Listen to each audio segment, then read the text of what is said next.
People say money cannot buy happiness, but they have clearly never had to look their hungry children in the eyes and explain why dinner is just toast again. Arthur Pendleton was drowning, buried alive under his late wife's medical debt. He worked 3 grueling jobs just to keep a leaky roof over his 4 kids. When a letter arrived from a prestigious law firm regarding his estranged uncle's death, Arthur thought his prayers had finally been answered. Instead, he was left a decaying, condemned motel on a jagged coastal cliff. It felt like a sick joke from the grave. What Arthur didn't know was that this rotting pile of wood was the key to a staggering $200 million empire if he could survive the predators already circling to steal it from him. The winter wind howling off Lake Michigan had a way of cutting right through Arthur Pendleton's threadbare coat, settling deep into his bones. At 42, Arthur looked a decade older. The creases around his eyes were carved by grief and exhaustion, a permanent map of the 2 years since his wife, Rebecca, lost her battle with cancer. She had left behind a hole in his heart and a mountain of medical bills that had systematically dismantled their middle-class life. Now, home was a cramped, 2-bedroom apartment in a crumbling Chicago high-rise where the radiators hissed but rarely produced heat. Arthur turned the key in the lock, wincing as the door creaked loudly. It was 5:30 a.m. He had just finished his overnight shift restocking shelves at a grocery store, which followed his afternoon shift driving a delivery truck. He placed his boots carefully on the mat, desperate not to wake the kids. "Dad?" Arthur froze. In the dim light of the living room, 17-year-old Leo was sitting on the lumpy sofa, a faded blanket wrapped tightly around his shoulders. Leo's jaw was set, his dark eyes reflecting a mix of teenage rebellion and a profound, heartbreaking anxiety that no high school junior should have to carry. "You should be asleep, Leo," Arthur whispered, hanging up his coat. "You have a history test today?" "The heat went out again at 3, Leo said, his voice flat. "Chloe brought Mia into my bed to keep her warm. Sammy's wearing his winter coat under the covers." Arthur closed his eyes, a wave of sickening inadequacy washing over him. "I'll call the landlord again. I'll threaten to withhold rent." "With what rent?" Leo fired back, standing up. He walked over to the small kitchen counter and picked up a bright yellow slip of paper. He held it out. "This was taped to the door when I got home from my shift at the diner last night. 3 days to pay or quit, Dad. They're kicking us out." Arthur took the eviction notice.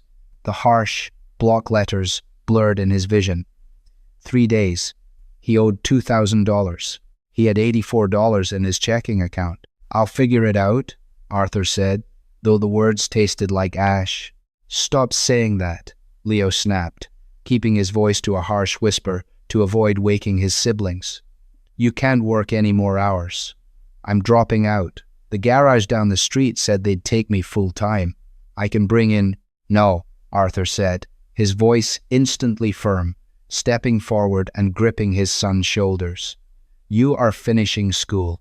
You are going to college. I promised your mother?" "Mom's gone," Leo choked out, tears suddenly shining in his angry eyes. "And we are freezing." Before Arthur could pull his son into a hug, a soft voice interrupted them.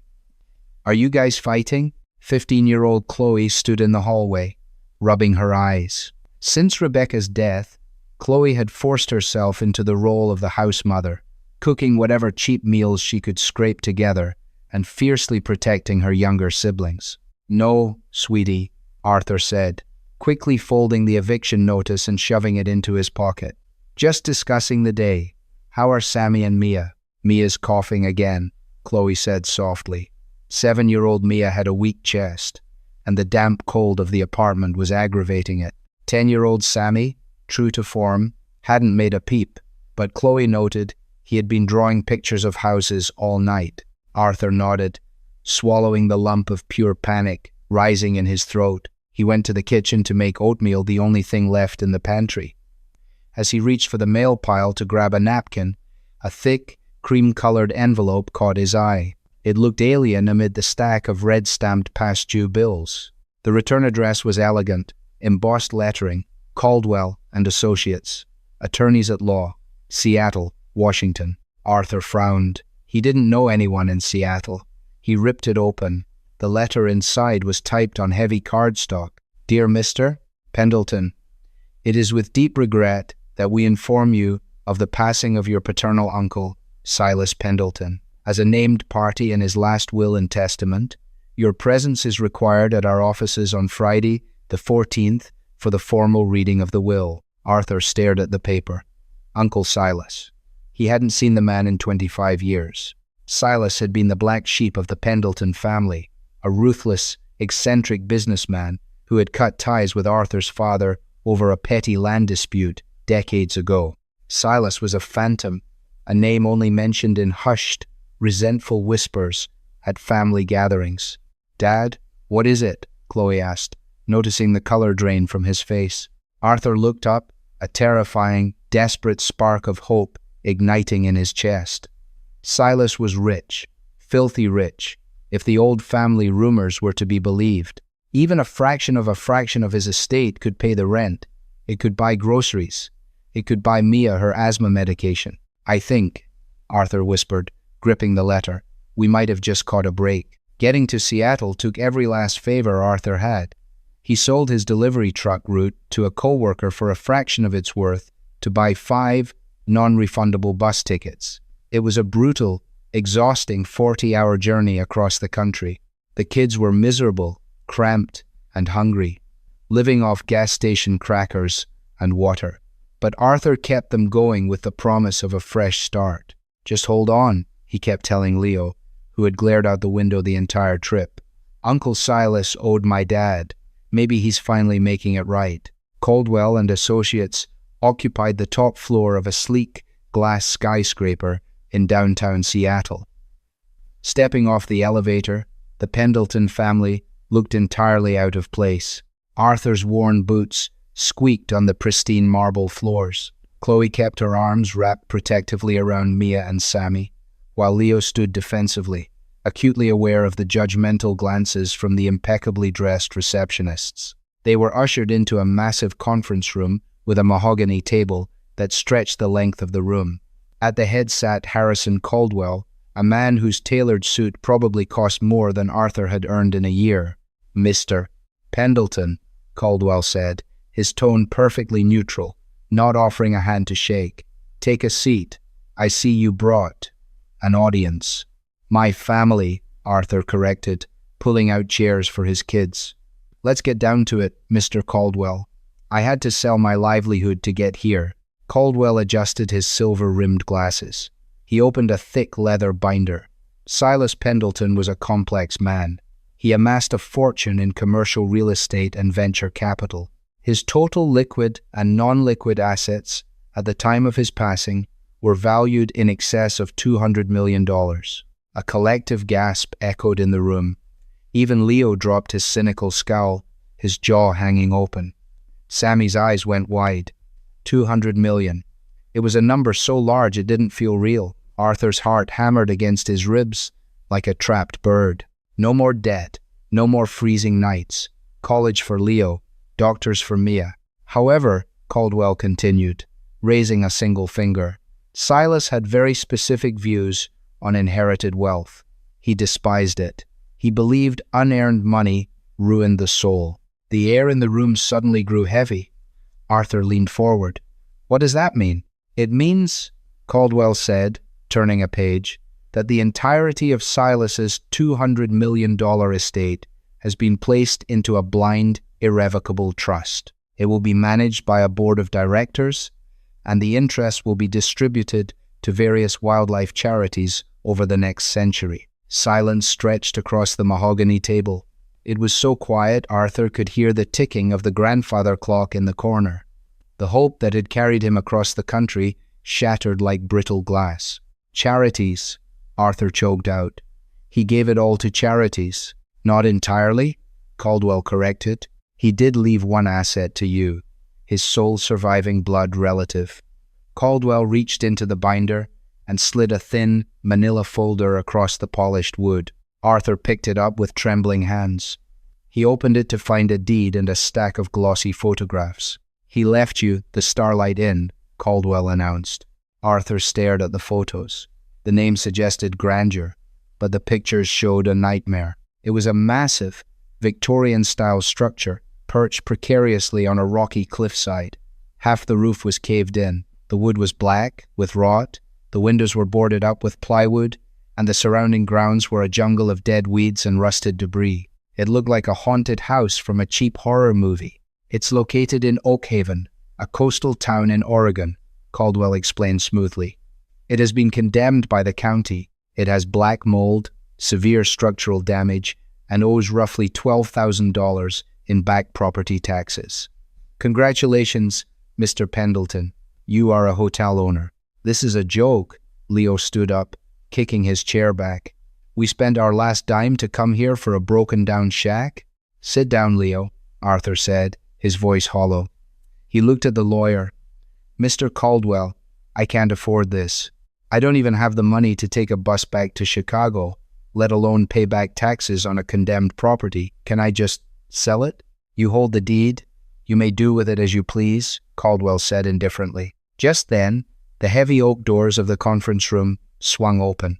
A man walked in. He was in his late 50s, sporting a sharp, charcoal pinstripe suit, a heavy gold watch, and a smile that didn't reach his cold, calculating eyes. Harrison, the man boomed, walking in as if he owned the building. Apologies for the intrusion. I heard the Pendleton reading was today. Caldwell frowned slightly. Mr. Sterling, this is a private meeting. I know, Richard Sterling said, waving a hand dismissively. He turned his gaze to Arthur, his eyes doing a quick, clinical assessment of Arthur's frayed collar, Leo's scuffed sneakers, and Mia's pale cheeks. You must be Arthur. I'm Richard Sterling. Sterling Developments. I worked closely with your uncle before he passed. Arthur stood up cautiously. What can I do for you, Mr. Sterling? Sterling sighed, looking at the photos scattered on the table. A tragedy, isn't it? Silas held onto that eyesore for sentimental reasons. Pure stubbornness. Now he's saddled you with a massive liability. You look like a practical man, Arthur. A man who needs solutions, not liabilities. Sterling reached into his breast pocket and pulled out a pristine checkbook. He uncapped a Mont Blanc pen. I'm willing to take that burden off your hands, Sterling said smoothly. I'll assume the back taxes, pay for the demolition, and I will write you a check right now, today, for $50,000. Cash. The room went dead silent again. $50,000. To Arthur, it was a king's ransom. It was a new apartment, heat, food, and clothes. It was salvation. Take it, Dad, Leo whispered fiercely, grabbing Arthur's arm. Take it, and let's go home. Arthur looked at the check Sterling was beginning to write out. The pen hovered over the paper. All Arthur had to do was say yes. But a strange, nagging thought crept into Arthur's exhausted mind. Silas Pendleton was a vicious, calculating billionaire who hated everyone, especially Arthur's father. He went out of his way to put his wealth in a trust, just to spite his bloodline. So why leave him this specific, terrible building? And, more importantly, Arthur looked up at Richard Sterling. The wealthy developer was trying to look nonchalant, but Arthur had played enough poker in his youth to recognize a tell. Sterling's knuckles were white where he gripped the pen. The man's eyes were practically burning a hole through the deed on the table. He was desperate. Why would a billionaire developer offer $50,000 for a rotting piece of wood that owes taxes? No, Arthur said. The word hung in the air. Leo gasped. Dad, what are you doing? Sterling's pleasant smile vanished, replaced by a flash of genuine irritation. Excuse me? I said no, Arthur repeated, his voice gaining strength. He reached out and pulled the deed and the photos back toward his side of the table. I'm not selling. Mr. Pendleton, Sterling said, his voice dropping an octave, losing all its friendly warmth. Be reasonable. You clearly don't have the means to manage that property. The county will seize it in a month anyway. Take the money. If it's such a terrible burden, Arthur said, looking Sterling dead in the eye, why do you want it so badly? Sterling stiffened. He slowly capped his pen. You're making a massive mistake, Pendleton. One that you and your children will deeply regret. He turned on his heel and marched out of the conference room, slamming the door behind him. Arthur stood there, his heart pounding, wondering if he had just made the bravest or the most stupid decision of his life. "Dad," Chloe said softly, her voice trembling. "What do we do now? We don't have a home."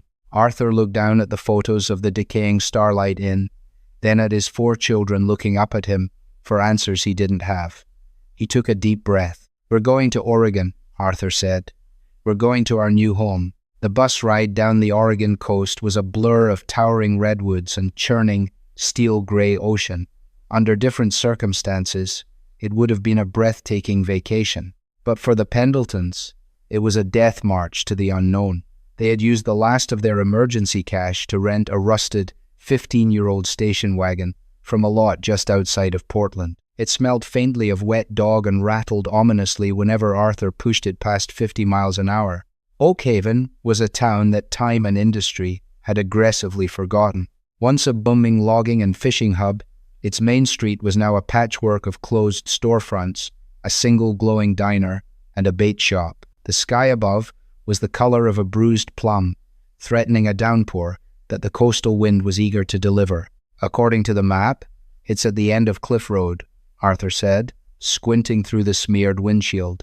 The wipers squeaked rhythmically, struggling against the sudden, heavy mist. In the back seat, Mia was wrapped in 3 sweaters, coughing a dry, rattling hack into the crook of her elbow. Chloe rubbed her younger sister's back, her eyes meeting Arthur's in the rearview mirror. The silent communication was clear.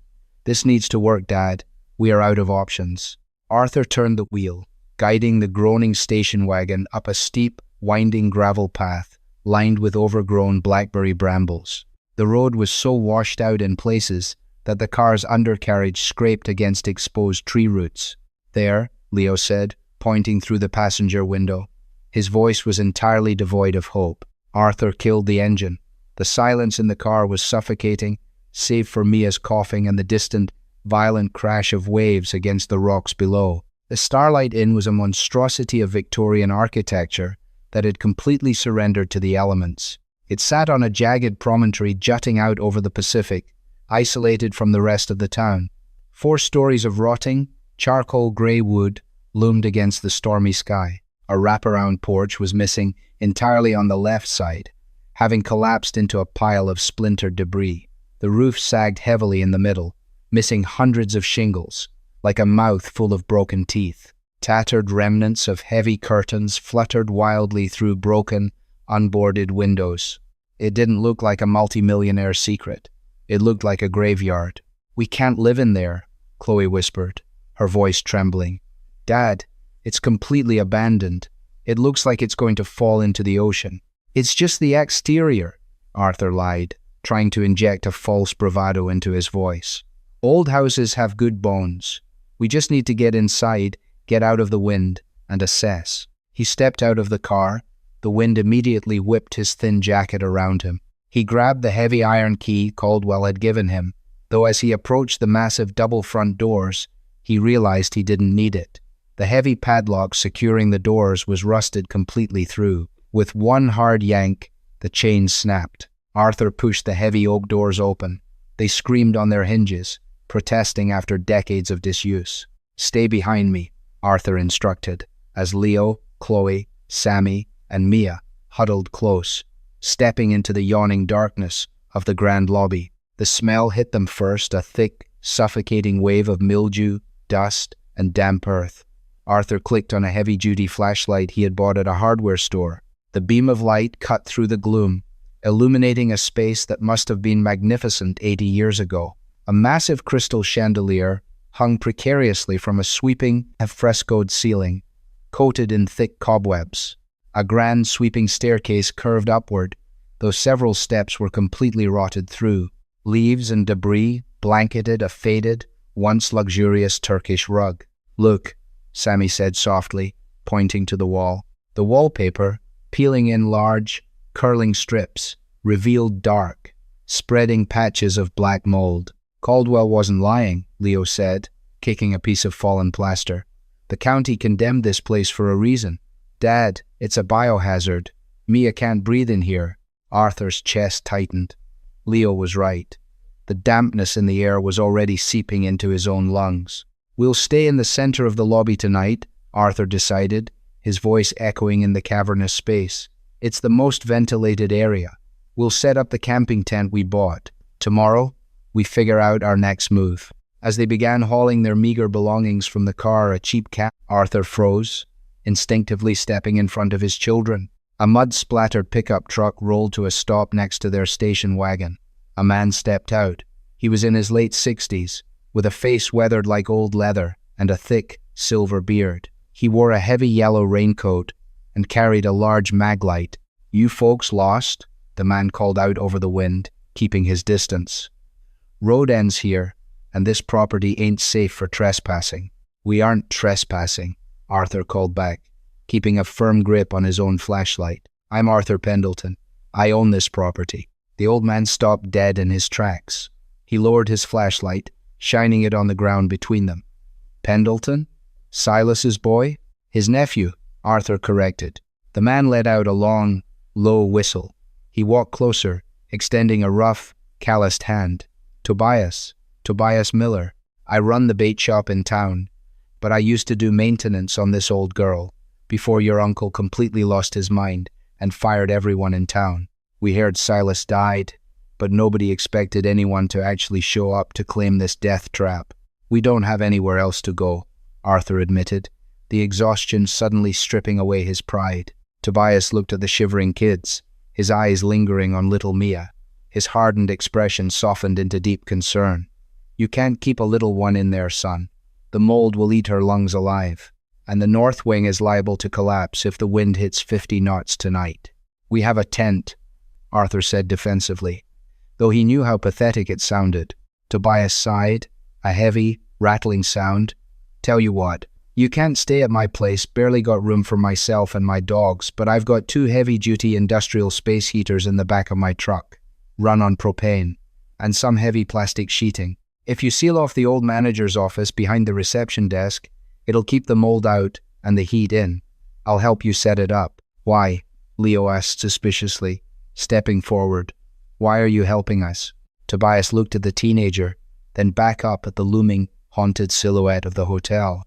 "Because Richard Sterling's men have been sniffing around this property like bloodhounds for 6 months, breaking windows, pacing the property line. Whatever they want it bad. And any enemy of Richard Sterling is a friend of Oakhaven." The manager's office, once sealed with Tobias's thick plastic sheeting and warmed by the hissing propane heaters, became a tiny, bizarre sanctuary. For the first time in 3 days, the kids stopped shivering. Mia's coughing subsided enough for her to fall into a deep, exhausted sleep on a makeshift bed of winter coats. Arthur didn't sleep. He sat by the heavy mahogany desk in the center of the room, staring at the shadows dancing on the plastic sheeting. He was terrified. He had brought his family to a rotting coffin on a cliff, all on a gut feeling that a billionaire wouldn't offer $50,000 for garbage. When morning finally broke, it brought a pale, watery sunlight that filtered through the filthy windows. The storm had passed, leaving behind a profound stillness. "Breakfast," Chloe announced quietly, handing Arthur a squished granola bar. "Thanks, sweetie," Arthur said, taking a bite that tasted like sawdust. "Leo, stay here with the girls. Sammy and I are going to do a walkthrough in the daylight, see exactly how bad the damage is." Sammy, who had been sitting cross-legged on the floor meticulously drawing the ornate details of the lobby's staircase in his sketchbook, immediately jumped up. He was a quiet boy, deeply observant, and fascinated by how things were built. Armed with flashlights and wearing masks, Tobias had left them. Father and son ventured out of the plastic-sealed office.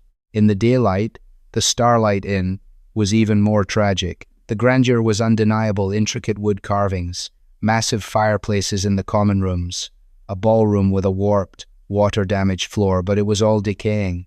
"Watch your step here, Sammy," Arthur warned, testing the floorboards in a long hallway on the first floor. "Stay on the joists." They spent 2 hours mapping the first floor. Arthur jotted down notes in a small pad.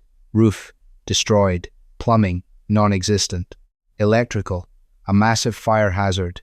It would take millions just to make the building safe to stand in, let alone live in. The crushing reality of his situation began to suffocate him. Sterling had been right. It was a massive liability. "Dad," Sammy's soft voice broke through Arthur's spiraling thoughts. Arthur turned. Sammy was standing at the end of the hallway, looking down at his sketchbook, then up at the wall. "What is it, buddy?" Sammy walked over to the wall, running his small hand against the faded floral wallpaper. "The math is wrong." Arthur frowned, walking over. "What do you mean?" Sammy flipped his sketchbook around. He had drawn a rough, but surprisingly accurate, overhead floor plan of the first floor, based on their walkthrough. He pointed to the exterior wall they had seen from the outside, then to the interior hallway they were currently standing in. "Outside, from the corner of the porch to the kitchen window, I counted 40 of my paces," Sammy explained, his brow furrowed in concentration. "But inside, this hallway is only 20 paces long. The kitchen is right on the other side of this wall." Arthur stared at the boy's drawing. He mentally retraced their steps. Sammy was right. The exterior of the building extended a good 20 feet further than the interior hallway did. "A dead space," Arthur murmured. "An old servant's staircase, maybe, or a blocked-off room." Arthur walked up to the wall. He knocked his knuckles against the plaster. Thud, thud, thud. It was solid, no hollow echo. "Just a thick structural wall, maybe," Arthur said, disappointment tinging his voice. But Sammy shook his head stubbornly. He knelt down on the dusty floorboards. He pointed to the baseboards. "Look, Dad." Arthur crouched beside him. The wooden baseboard running along the hallway was continuous. But right where Sammy was pointing, there was a tiny, almost imperceptible vertical seam in the wood.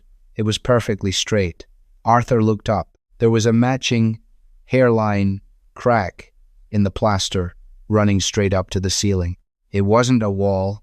It was a door that had been plastered and wallpapered over. Arthur's heart began to race. "Go get your brother," he told Sammy.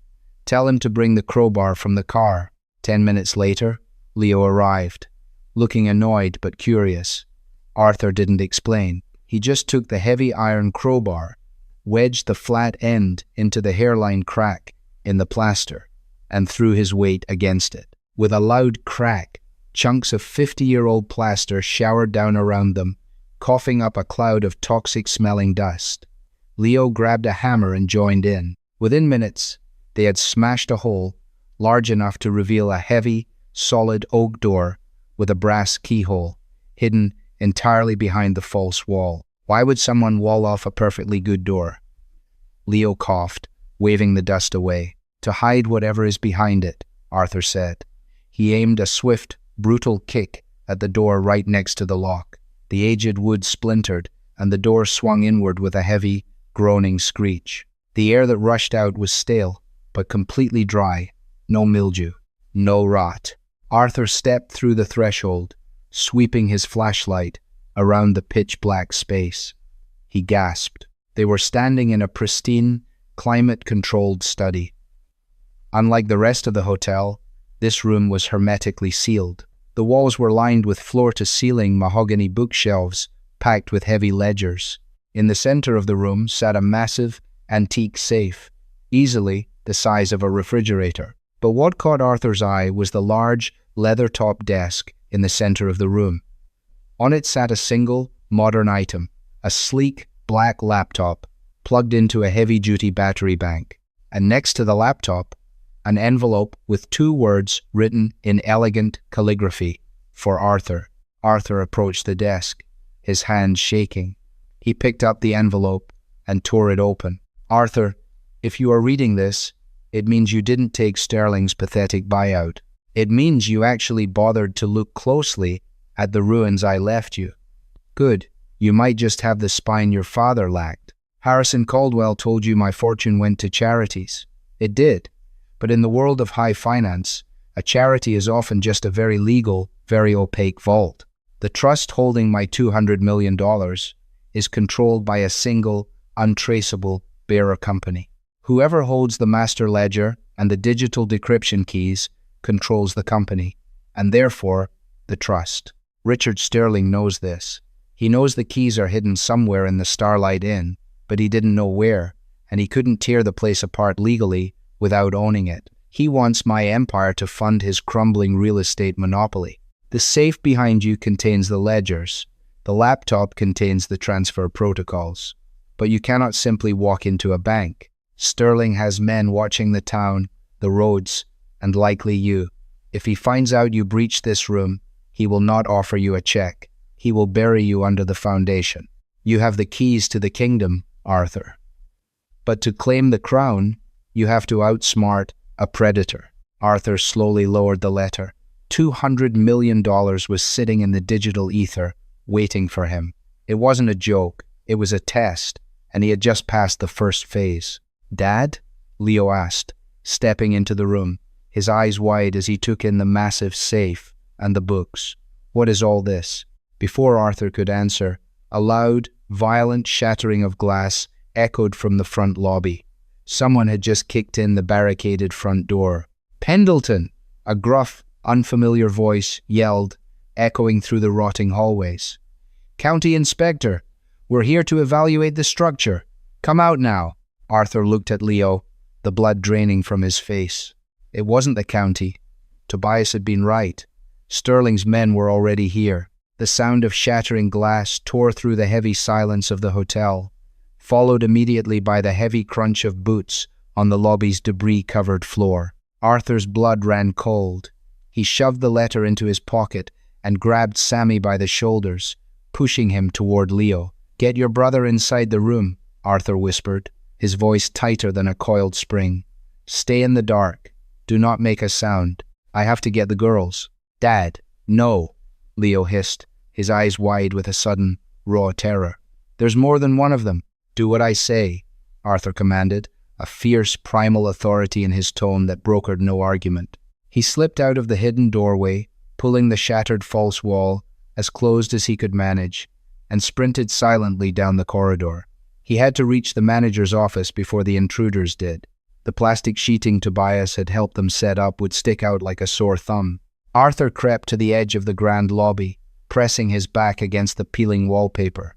Two men stood near the ruined reception desk. They were not county inspectors. They didn't wear safety vests or carry clipboards. They wore heavy canvas jackets, tactical boots, and carried steel pry bars. One of them, a broad-shouldered man with a shaved head, was violently kicking down the remaining panels of the mahogany front desk. "Check the back rooms, Griggs," the larger man barked. "Sterling said they drove a station wagon up here. They're in the building. Place is a death trap." "Sullivan," Griggs muttered, shining a high-powered tactical flashlight sweeping across the darkness. The beam hit the thick, translucent plastic sheeting of the manager's office. "Hold up. Look at this." Arthur's heart stopped. Inside that makeshift tent, Chloe and Mia were sleeping. Without thinking, Arthur stepped out from the shadows of the hallway. "Hey!" he shouted, his voice echoing off the vaulted ceiling. Both men whipped around, the blinding beam of the flashlight hitting Arthur right in the eyes. He raised a hand to block the glare. Well, Sullivan sneered, slapping his pry bar into his open palm. "Mr. Pendleton, I presume you're a hard man to find." "I own this property," Arthur said, forcing his voice to remain steady despite the adrenaline shaking his knees. "You're trespassing. I've already called the Oakhaven police." Griggs laughed, a dry, grating sound. "No, you haven't. Cell reception is dead up here on the cliff, and the landlines haven't worked since the Bush administration. And even if you did, the local sheriff is on Richard Sterling's payroll." Sullivan reached into his jacket and pulled out a folded, legal-sized document. He tossed it onto the dusty floor between them. "That's a quitclaim deed. It transfers the ownership of the Starlight Inn to Sterling Developments. Richard is a generous man. He's still willing to give you the $50,000. But you're signing that paper tonight, and you and your brats are leaving." "And if I don't?" Arthur asked, slowly edging to his right, leading them away from the manager's office. "Then you have a tragic accident," Sullivan said plainly, taking a heavy step toward him. "A floorboard gives out. A beam falls. It's a condemned building, Arthur. Tragedies happen every day." Arthur kept backing up, moving toward the East Wing hallway. He remembered Sammy's meticulous map from their morning walkthrough. He remembered the exact spot where the floor joists had completely rotted away due to a decades-old roof leak. "I'm not signing anything," Arthur said, turning and breaking into a dead sprint down the dark corridor. "Get him," Sullivan roared. The heavy boots pounded after him. Arthur counted his steps in the dark. 10, 11, 12. He reached the threshold of the old ballroom, an area where the floor dipped precariously. Arthur leaped, clearing the 3-foot expanse of waterlogged wood, landing hard on the solid marble threshold on the other side. Behind him, Sullivan didn't know the layout. The massive man hit the rotted section at full speed. With a deafening crack that sounded like a gunshot, the floorboards gave way entirely. Sullivan plummeted, letting out a sharp yell as he crashed through the first floor, plunging into the flooded, rat-infested basement below. "Sullivan!" Griggs shouted, skidding to a halt at the edge of the jagged hole. He aimed his flashlight down into the dark water. Arthur didn't wait. He used the distraction, sprinting through the adjoining dining room, looping back around to the reception area. He tore through the plastic sheeting of the manager's office. Chloe was already awake, clutching a terrified Mia to her chest, armed with a rusted fireplace poker. "Dad!" Chloe gasped. "Shoes on." "Now," Arthur ordered breathlessly. He grabbed their backpacks. "We have to move." Carrying Mia in one arm and dragging Chloe by the hand, Arthur navigated the dark, labyrinthine halls back to the hidden study. He shoved the shattered piece of the false wall aside and pushed his daughters inside, following right behind them. Leo and Sammy were huddled by the massive Mosler safe. Leo let out a massive breath of relief as Arthur sealed the door shut, shoving a heavy wooden chair under the brass doorknob to barricade it. They were all in the room, but they were trapped. "What's happening out there?" Leo asked, his voice hushed and frantic. "Who are they?" "Sterling's men," Arthur panted, setting Mia down gently on the leather sofa. "They're trying to force me to sign over the deed. They know the trust is tied to this room." Arthur turned his attention to the room itself. It was a time capsule of corporate paranoia. He walked over to the heavy oak desk and pressed the power button on the black laptop. Miraculously, the screen flickered to life, the battery bank feeding it just enough juice. It required a simple Windows login, which, to Arthur's surprise, had no password. The desktop was entirely empty, save for a single application icon labeled Ironclad Holdings LLC, Transfer Protocol. Arthur clicked it. A stark white terminal window popped up, displaying a single line of text. "Please insert the hardware key to authenticate transfer of primary ownership." "A hardware key?" Chloe asked, peering over his shoulder. Arthur looked at the massive, antique Mosler safe in the corner of the room. "It's in there. The digital keys to the $200 million trust. Sterling needs the deed to legally tear the building down to find this room, and he needs the safe to get the keys." "Can we open it?" Leo asked, walking over to the imposing steel box. It had a classic spinning combination dial. Did Uncle Silas leave a code in the letter? Arthur pulled the letter from his pocket and smoothed it out on the desk, under the glow of the laptop screen. He read the lines again. "You might just have the spine your father lacked." "He hated my dad," Arthur muttered, rubbing his temples. "They didn't speak for 25 years. Why mention him specifically as the clue? What happened between them?" Chloe asked softly. "A land dispute," Arthur explained, staring at the dial. "My grandfather left them a massive farm in Iowa. My dad, Thomas, was in over his head. The farm was bleeding money. To avoid bankruptcy, he sold it to a corporate conglomerate for pennies on the dollar. Silas begged him not to. He told my dad it was a coward's way out. That was the day they stopped being brothers." "Maybe the code is the date he sold it?" Sammy suggested from the sofa, his sketchbook resting on his knees. Arthur looked at his 10-year-old son. It was a brilliant deduction. Silas was a man obsessed with grudges. The day his brother lacked a spine was the defining moment of his villainous origin story. "October 12th, 1981, Arthur whispered. He knelt in front of the cold steel of the Mosler safe. He spun the heavy brass dial, right to 10, left past 0, stopping at 12, right to 81. Arthur grabbed the heavy handle and pulled. Nothing. It was locked solid. Damn it, Arthur cursed, hitting the steel door with his palm. It's wrong. Think, Dad, Leo urged. What else? An amount? No, it has to be a date, Arthur insisted, his mind racing. He thought about his uncle's cruelty, his twisted sense of superiority. Silas didn't care about the day the farm was sold. He cared about the day he proved he was better than his brother. Wait, Arthur's eyes widened.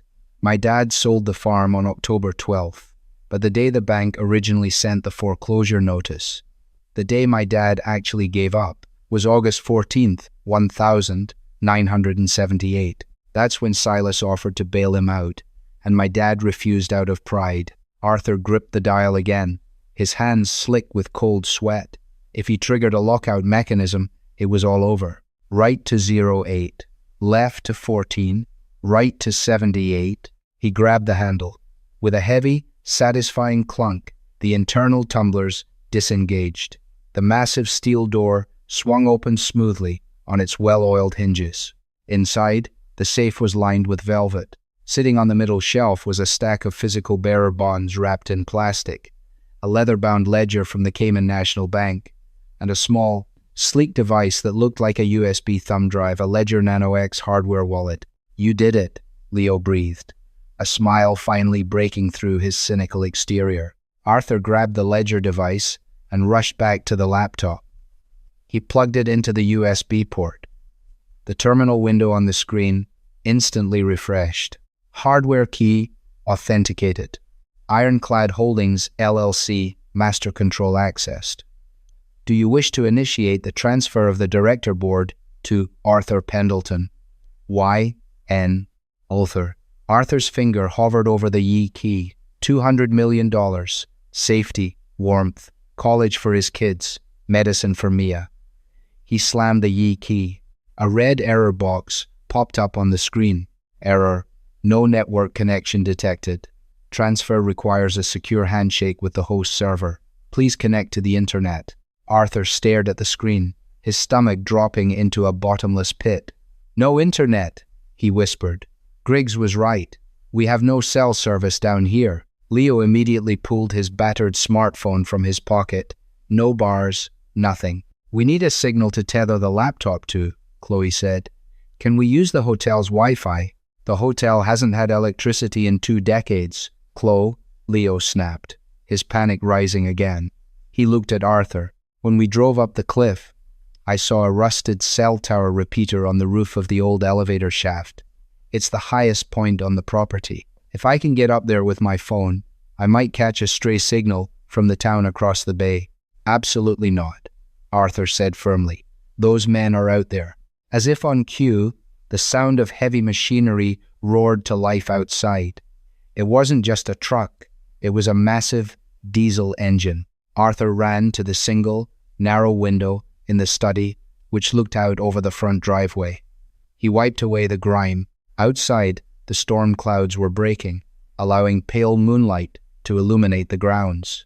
A sleek, black Range Rover had just parked next to Tobias's battered pickup. Behind it was a massive yellow bulldozer, its engine idling loudly. Stepping out of the Range Rover, wearing a pristine trench coat and holding an umbrella, was Richard Sterling. He brought an excavator, Arthur said, his voice barely above a whisper. He's not waiting for me to sign the deed anymore. He's going to tear the hotel down with us inside it. The low rumble of the bulldozer's diesel engine vibrated through the floorboards of the hidden study, rattling the ledgers on the mahogany bookshelves. Fine plaster dust snowed down from the ceiling. He's going to collapse the west wall, Arthur realized, his blood running cold as he watched Richard Sterling through the grimy glass. If he hits the load-bearing pillars, the whole structure will fold and slide right off the cliff. Dad, what do we do? Leo asked, his voice cracking. He clutched the laptop like a lifeline. We need a signal. I can make the climb to the roof. I run track, Dad. Absolutely not, Arthur snapped. The terrifying reality of their situation kicked his protective instincts into overdrive. You stay here and protect your brother and sisters. I am going to the roof." Arthur grabbed Leo's smartphone and turned to his eldest son, gripping his shoulders tightly. "Listen carefully. I'm going to climb the central maintenance shaft to the old communications repeater on the roof. Once I clear the cliff's interference, I'll turn on your phone's mobile hotspot. It's named Pendleton Net. The moment you see that network pop up, connect to it. Connect, then press Y on the terminal," Leo repeated, nodding frantically. "Exactly," Arthur said. He kissed Mia and Chloe's foreheads and ruffled Sammy's hair. "Do not open this door for anyone. Blockade it with everything heavy in this room." Arthur squeezed through the splintered false wall into the pitch-black hallway. The Starlight Inn was groaning, a symphony of dying wood and stressed iron. He navigated the debris-strewn corridors toward the center of the building where the grand elevator banks sat uselessly. He could hear Griggs cursing on the second floor, actively searching for them. Reaching the elevator lobby, Arthur peered into the dark, echoing abyss of the shaft. A rusted steel maintenance ladder ran up the concrete wall, disappearing into the suffocating darkness toward the roof hatch. He grabbed the freezing iron rung and began to climb. Outside, the bulldozer's roar grew deafening. The machine slammed its blade into the remnants of the wraparound porch. The heavy concrete walls of the elevator shaft shook violently. Arthur lost his footing, dangling by one arm over a 50-foot drop into the flooded basement, his shoulders screaming in pain. Gritting his teeth, he hauled himself back up and kept climbing. For Leo, for Chloe, for Sammy, for Mia. Suddenly, a massive, booming sound echoed from the front driveway like a cannon firing. Arthur paused near the fourth-floor landing. "Shut that machine down right now, Sterling!" A gruff, booming voice roared over the wind. It was Tobias Miller. Arthur hauled himself up to the roof hatch, pushing the heavy iron grate open. The cold wind off the Pacific immediately whipped his face. He crawled to the edge and looked down. Tobias's battered pickup truck was blocking the bulldozer's path. Tobias stood in the truck bed, holding a double-barreled hunting shotgun aimed at the sky. He had just fired a warning shot. "You old fool," Sterling spat, stepping out of his Range Rover. "Put that gun away before I have the sheriff lock you up." "This ain't your property," Tobias spat back, racking another shell. "I saw the Pendleton boy go inside. You knock this building down, it's murder." "Griggs," Sterling yelled, "deal with this local trash."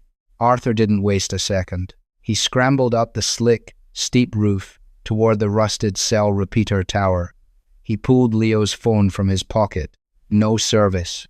"Come on," Arthur prayed, climbing higher onto the rusted tower, completely exposed to the howling wind. He held the phone out over the abyss, aiming toward the distant lights across the bay. The signal icon flickered. 1 bar. 3G. Then, miraculously, 2 bars. LTE. Arthur's thumb flew across the cracked screen. Personal hotspot. Turn on.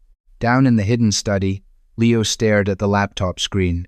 The Wi-Fi icon was spinning. Suddenly, the list of available networks populated. Right at the top, Pendleton Net.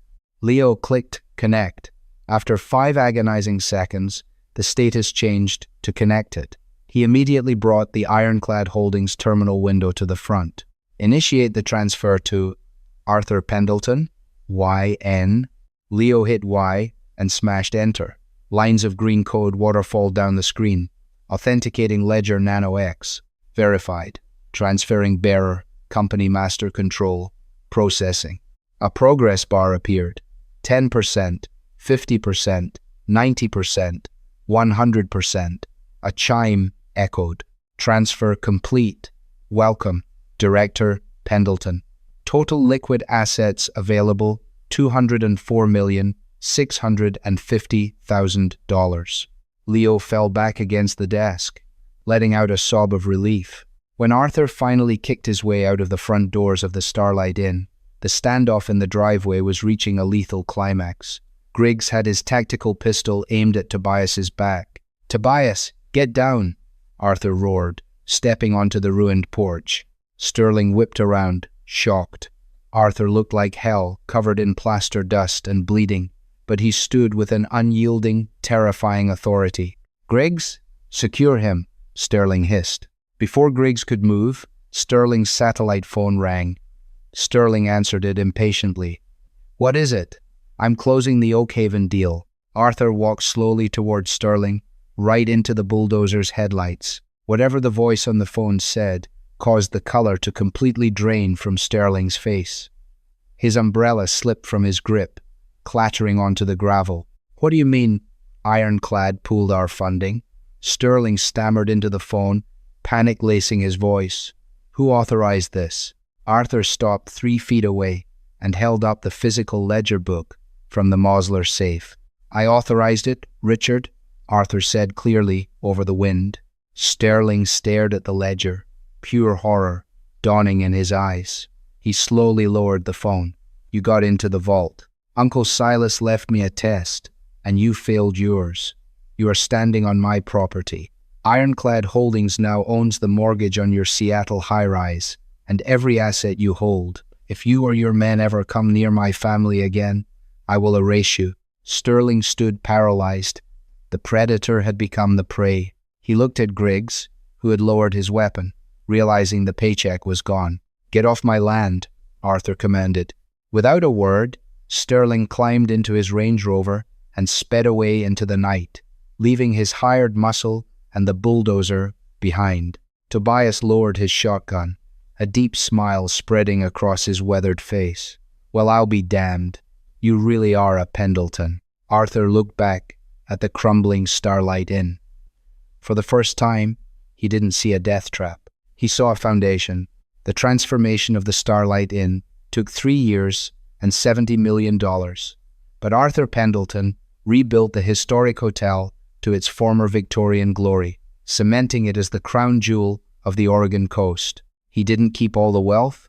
Staying true to his uncle's twisted but poignant lesson, Arthur established the Rebecca Pendleton Foundation, using the ironclad billions to wipe out medical debt for thousands of families across the country. Leo went on to study architecture at Stanford, completely designing the hotel's new, modern, eco-friendly East Wing. Chloe managed the estate's vast charitable operations. Sammy practically lived in the hotel's sprawling new library, and little Mia, breathing easy in the crisp, mold-free coastal air, ruled the grand lobby like a princess. They had arrived with empty pockets and broken hearts, but together they turned a worthless, haunted inheritance into an empire of hope.